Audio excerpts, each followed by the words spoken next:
Ladies and gentlemen, welcome to episode 8 of Knightlife.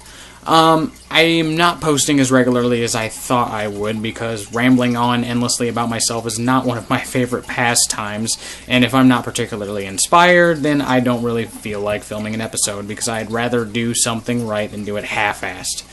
Just the way I am.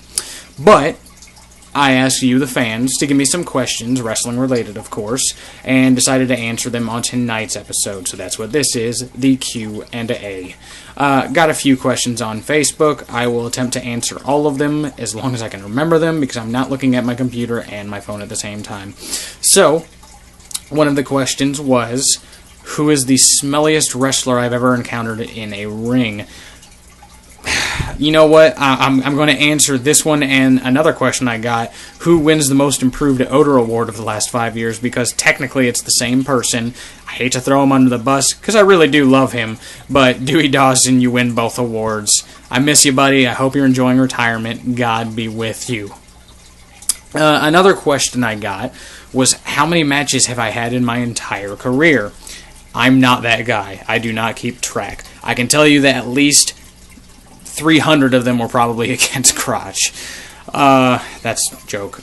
To be honest with you, in an average year, somewhere between 50 and 75 matches. I shoot for 100, but that's pretty ambitious. It's really tough to wrestle 1/3 of the year. So, it's usually between 50 and 75, toward the higher end. If I had to take a guess, probably ballpark between 250, 450. Wouldn't be surprised if it was somewhere smack dab in the middle of that, around 350.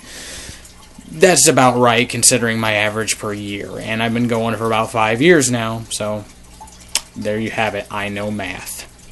Another question was, do I remember Donnie Copperside? No, but I googled it. I of course know who he is, but I don't remember the name. I like his new one better. I think it makes a little bit more sense. Have I ever let one rip while giving them a pile driver? No. I don't do pile drivers, though. To be honest with you, most of my offense is not centered around lifting people off the ground. Not one of my favorite things to do because they generally weigh a lot more than me especially. And my muscles aren't particularly big. I'm not Michael Elgin.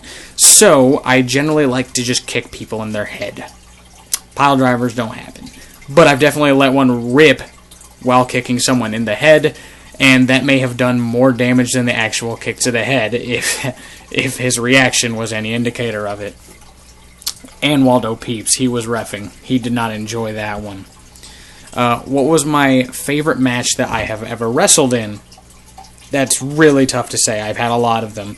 Definitely a lot of pivotal moments, special matches. I don't really have a particular favorite. Every time I get in the ring with somebody who has been somewhere higher than me, it's always something special. I can tell you the first time that happened was in September of 2007 for NWA No Limits Wrestling. I tagged with Brian Ash to take on the Mississippi Madman and Norman Smiley. I did not truly appreciate how good Norman Smiley was until I had to wrestle him, and he took me to school, and not a huge surprise because now he's taking everyone else to school down in Florida for WWE Developmental, and totally deserves every bit of every accolade that he will ever get. He is damn good, and I think a lot of people's eyes were open that night that didn't know. Mine certainly were. Every time I step in the ring with guys like Tyler Black or Shane Hollister, well, every time I used to, it was something special. Of course, you can name the other ones. Dustin Diamond was crazy. Always enjoyed getting in the ring against Colt Cabana. Mischief, I particularly enjoy that. The million times I've wrestled Crotch. Always push each other to the limit. Those are the notable ones. I can't say there's a particular favorite, but I'm always having fun. Some are more fun than others, but those are the notable ones. That's really all the questions I got. I'll add on one of my own to answer for you because it wasn't asked. It makes sense for me to throw this in a Q&A. I'm sure some people would want to know, what is my dream match? I can't say that I have one dream match, but I can give you three because there are three matches that I really wish that I could have at this, well, maybe not this point in my career, but I wouldn't mind, of course. And those would be the 3 people that mean the most to either me or wrestling right now. So, right away, the 2 on the indies, and then the 1 dream match that'll probably never happen. If you ask me who the 2 hottest guys in indie wrestling were right now, I would tell you it would probably be Sami Callihan and Michael Elgin. And those would be the bottom 2, because number 1 can't be beat, in my opinion. But Sami Callihan is a guy who I think is doing just about everything right, and I think that I could have a very competitive and exciting match with him. I draw a lot of influence lately from him, I'm not going to lie. Not trying to copy him, not trying to rip him off in any sort, but I think a lot of our mindset is similar.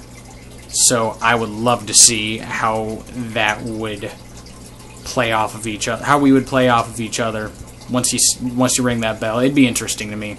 Michael Elgin, on the other hand, is a completely different animal. Crazy horse, if you want to get specific. Wow, I'm tired. Big man, little man. I think it's the most famous story in wrestling. And to be honest with you, Michael Elgin is on fire as far as I'm concerned. Next week when he shows up to AEW and wrestles Silas 2 out of 3 falls, it is going to be insane. I can guarantee you right now that if they don't have the best match you've ever seen in AEW, that it will be damn near the top, easily your top 3. That being said, why wouldn't I want to wrestle him? I think that it would be a very classic match style, and I think I could bring it. I think I could. Number 1 dream match would have to be my favorite wrestler of all time, Chris Jericho. The simple fact is I think he is one of the most intelligent and talented and all-around best performers in professional wrestling. There's no way I wouldn't want to test myself against him. I draw a ton of inspiration from him, to the point where I even have a lion on my trunks. The lion heart was one of my favorite phases of his in wrestling, in all of wrestling history. And I would probably even pay my own money just to have the chance to step in the ring with this guy, because I will never have another person even in the realm of his that would be even considered my favorite. It's absolutely ridiculous how good he is, and I have all the respect in the world for him. And that wraps up the Q&A. Please keep retweeting and please keep sharing. Facebook, any way you want to. Hit the like button a few times. Just bang your head against the keyboard and maybe it'll hit the like button. As, of course, it gets shared with more people, these shows will get better. I will be on the road this weekend. I will run into some interesting characters, and I hope to have some backstage interviews for you. Woo! That should be exciting. I will see you then for episode 9, unless I do one this week. Who knows? Whatever happens, happens. Go to bed. I'm going to bed. Good night. See you next time.